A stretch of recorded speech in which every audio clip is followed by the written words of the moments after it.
Hello, my sisters. Do you remember when your offspring were born? You know, if you have what once were children, when they were born, how wonderfully sweet that was. Mm, how happy you were, you and your significant other. You know, like when you fell in love with your significant other and the whole coming together of that experience.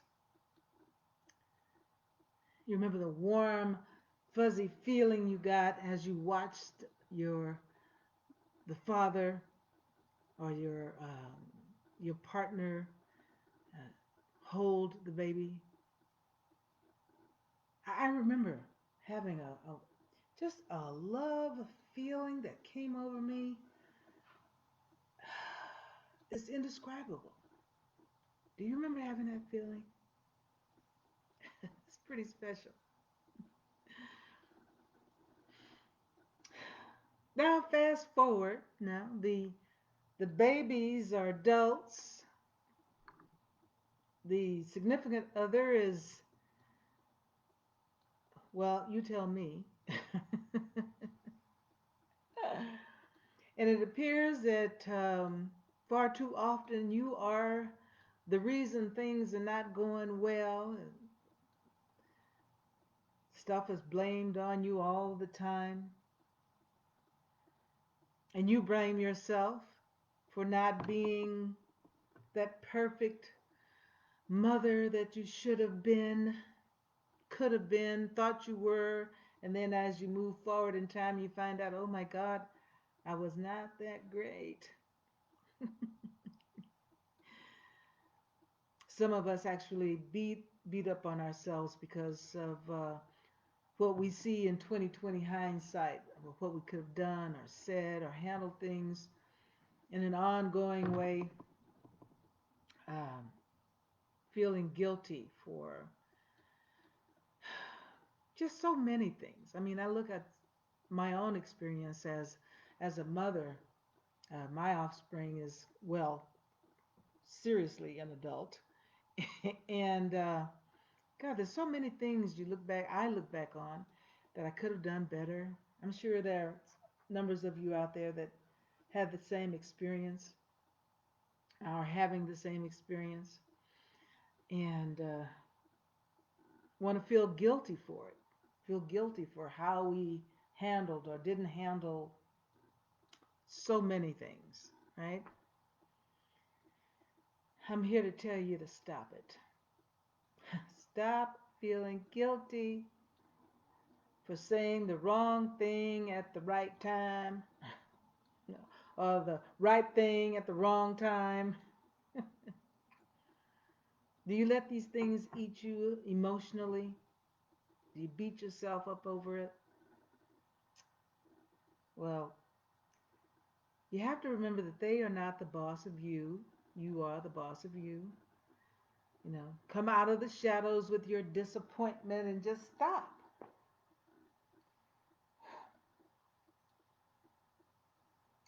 They have their own row to hoe, so to speak. Let them do that.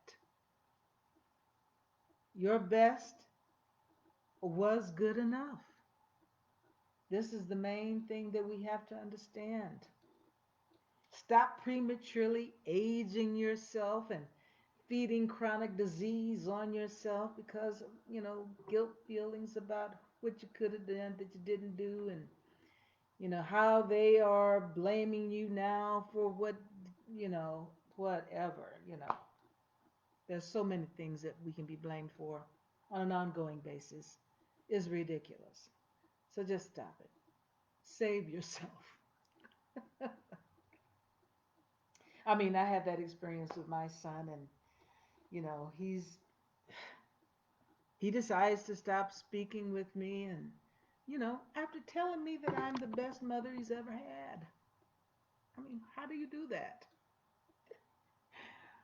Well, they get over it, but you have to get over it first.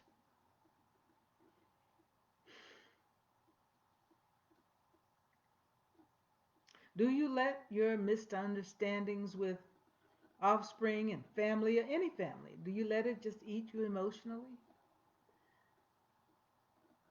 Ugh, so unnecessary. It's not good for you.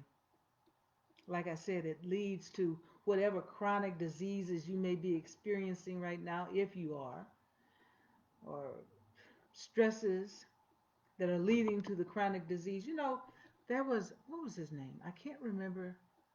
Gosh, I'll have to look his name up and share it with you. But he pointed out, this doctor that I met, that I met, pointed out that by the time you realize you have a disease, that they can actually show you're showing symptoms.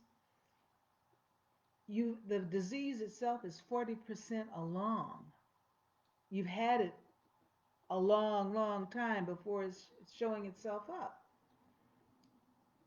That's what's happening with the stress that we're carrying, that we allow ourselves to feel. So just stop that. I'm here to help you with that if you need help with that. But I want you to know we're not doing ourselves. And somewhere in our minds and in our feelings, we think if we worry about something, somehow it's helping. It's not. Let them go on about their business. They're in God's hands. And if they choose to ignore God's hands, they're still in God's hands. You're in God's hands as well. Act like it. Be like it. Love like it. It's going to be all right.